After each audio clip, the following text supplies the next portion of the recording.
రైతును రాజు చేస్తానని మరొక్కసారి మీ అందరికీ హామీ ఇస్తున్నా.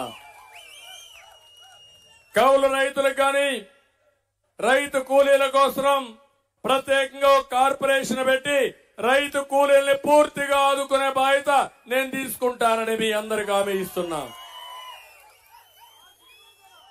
గిట్టుబాటు ధర నేను వస్తానే, గిట్టుబాటు ధర వస్తుంది తమ్ముళ్ళు. సంచులు కూడా వస్తాయి. సంచుల్లో ఎక్కడ కూడా మళ్ళా బొక్కలుండవు. జగన్మోహన్ రెడ్డి బొక్కలుండే సంచులు మీకు ఇస్తాడు. దాంట్లో కూడా కమిషన్ల కక్కుర్తి. మొన్నే వచ్చి నేను చూపించానా లేదా? అవన్నీ సిగ్గుంటే కరెక్ట్ చేసుకున్నాడా ఈ జగన్మోహన్ రెడ్డి? చెయ్యడు కూడా చేయలేడు. అందుకనే ఇంటింటికి 4,000 రూపాయల పెన్షన్, మొదటి తారీఖున పెన్షన్ ఇచ్చే బాధ్యత నాది. పెన్షన్ 4,000 రూపాయలు ఇస్తా. బీసీలకు 4,000 రూపాయల పెన్షన్ ఇస్తామని మీ అందరికీ హామీ ఇస్తున్నా.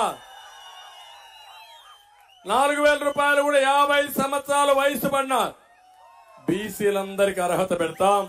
వాళ్ళకు కూడా ఇచ్చే బాధ్యత తీసుకుంటామని కూడా నేను మీకు తెలియజేస్తున్నా. బీసీల కోసం, ఎస్సీల కోసం, ఎస్టీల కోసం, మైనారిటీల కోసం, అగ్రవర్ణాల్లో కాపుల కోసం కూడా ఒక డిక్లరేషన్ తీసుకొస్తాం. పేదవాళ్ళందరికీ తీసుకొస్తాం. అందరికీ న్యాయం చేసే బాధ్యత మాదని మరొకసారి హామీ ఇస్తున్నా. తమ్ముళ్ళు, ఇక్కడికి వస్తే గోపాలపురం మొన్నటి వరకు ఒక ఎమ్మెల్యే ఉన్నాడు. ఇప్పుడు ట్రాన్స్ఫర్ పైన కొవ్వూరికి వెళ్ళిపోయాడు. వెళ్ళాడా లేదా? వెళ్ళాడా లేదా? ప్రశాంతమైన ఇక్కడ హత్యా రాజకీయాలు ప్రోత్సహించాడా లేదా అని మిమ్మల్ని అడుగుతున్నా. నల్ల జర్ల ద్వారకా తిరుమలలో మట్టి ఇసుక అక్రమంగా తరలించాడా లేదా అని మిమ్మల్ని అడుగుతున్నా. చెరువులు తవ్వి మట్టి తవ్వారా లేదా? సెంటు భూముల్లో 10 కోట్ల రూపాయలు కొట్టేశారా లేదా? ఆయన అక్రమాలు అరాచకాన్ని ప్రజలు చేకూరడంలో ఇప్పుడు కొత్త టెక్నాలజీ తెచ్చాడు జగన్మోహన్ రెడ్డి. అదే ట్రాన్స్ఫర్. ఎమ్మెల్యేని ట్రాన్స్ఫర్ చేయగలిగాడు. అంటే ఈ ఊర్లో చెత్త, ఊర్లో బంగారం, ఆ ఊర్లో చెత్త, ఇక్కడ బంగారం. ఏం తమ్ముళ్ళు, ఒప్పుకుంటారా? ఒప్పుకుంటారా? హోమ్ మినిస్టర్ గా ఉండి ఆవిడ అక్కడ గెలవలేదు, ఇక్కడ గెలుస్తుంది. అంటే మిమ్మల్ని మోసం చేయడానికి మీ చెవులో పువ్వు పెడుతున్నారు. మీరేం చేయాలి? తలా ఒక పువ్వు జగన్మోహన్ రెడ్డి చెవిలో పెట్టాలి. ఇప్పుడు పెడతారా లేదా? ఇది నీకు దళితుల పైన ఉండే ప్రేమ. నీ వర్గాన్ని ఒక ఎర్ర చందనం స్మగ్లర్ ఎవరు? భాస్కర్ రెడ్డి కొడుకు ఎమ్మెల్యే, ఈయనకి ప్రమోషన్ లో ఒంగోలులో ఎంపీ. పెద్దిరెడ్డి రాష్ట్రాన్ని దోచేశాడు. కొడుకు, తమ్ముడు, ముగ్గురికి ఎమ్మెల్యే సీట్లు అక్కడే. ఈ దళితులకు మాత్రం కుదరదు. అంటే ఏంటి ఈ అభిమానం? ఏంటి ఈ ఆలోచన? ఏంటి దుర్మార్గం? దళితులంటే చులకన, వెనుకబడిన వర్గాలంటే చులకన, నీ మనుషులంటే రాష్ట్రాన్ని దోచుకోవడానికి ఇష్టానుసారంగా చేసే వ్యక్తివి నువ్వు. ఆ విషయం నువ్వు గుర్తుపెట్టుకోవాల్సిన అవసరం ఉంది. నేను అందుకనే మిమ్మల్ని అందరినీ ఒకటే కోరుతున్నా. ఇవన్నీ చాలా ఎక్కువ చెప్పా, మీకు అర్థమైనాయి అనుకుంటున్నాను. అర్థమైందని నేను చెప్పినంత ఎక్కిందా మైండ్కి మీకు అందరికీ? ఏం తమ్ముడు, అర్థమైందా అని నేను అడుగుతున్నా. నాకు ఆవేశం ఉంది, కోపం ఉంది, తెలుగు జాతిని కాపాడుకోవాలనే తాపన ఉంది. మళ్ళీ గాడి దప్పిన పరిపాలన ఘాట్లో పెట్టి తెలుగు కమ్యూనిటీ ప్రపంచంలో నెంబర్ 1 కావాలని, పేదరికం లేకుండా ఉండడంలో ఆంధ్రప్రదేశ్ రాష్ట్రం ఆదర్శం కావాలనేది నా ఆలోచన, నా ఆశయం. మీరు సిద్ధమా అని మిమ్మల్ని అడుగుతున్నా.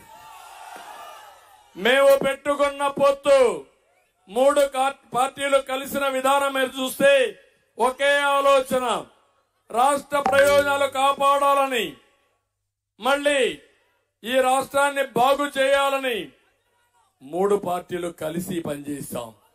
కేంద్రంలో ప్రభుత్వం ఉంది, రాష్ట్రంలో కూడా ప్రభుత్వం వస్తే రెండు ప్రభుత్వాలు కలిసి మళ్లీ రాష్ట్రాన్ని బాగు చేసే శక్తి వస్తుంది. అందుకే ఈ పని చేశాం.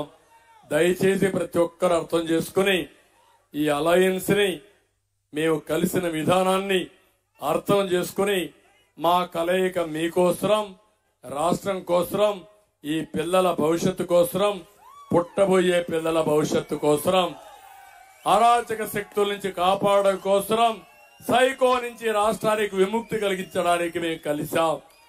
మమ్మల్ని అర్థం చేసుకోండి, ఆశీర్వదించండి.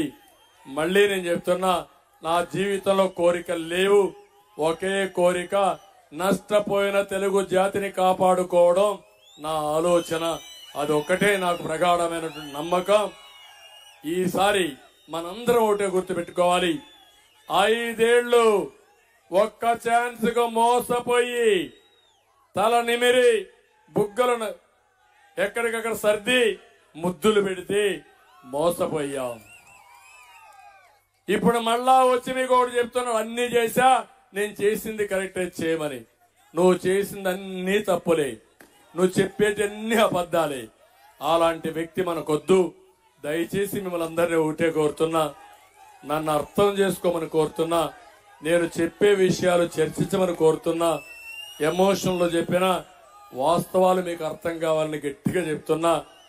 గొంతు దించుకొని చెప్తున్నా. ఏదైనా నేను చెప్పింది ఇంట్లో కూర్చొని భార్య, భర్త, పిల్లలు, మిత్రులు, స్నేహితులు, మీ బంధువులందరూ కూర్చొని ఆలోచించండి. రచ్చబండ ఉంటే రచ్చబండ పైన చర్చ చేయండి, బస్సుల్లో చర్చ చేయండి, టీ బంకుల్లో చర్చ చేయండి. నేను చెప్పింది వాస్తవం అయితే నాతో కలిసి నడవండి. ఈ రాష్ట్రాన్ని బాగు చేస్తాం, బాగు చేసుకుందాం, తెలుగు జాతిని కాపాడుకుందాం. కోల్పోయిన ప్రతిష్ట, కోల్పోయిన ప్రతిభని మళ్లీ ముందుకు తీసుకుపోవడం కోసం, పునరుద్ధరించడం కోసం నా వంతు అన్ని కర్తవ్యాలు చేస్తున్నా. నాకు మీరందరూ సహకరించాల్సిందిగా మరొక్కసారి మిమ్మల్ని అందరినీ కోరుకుంటూ,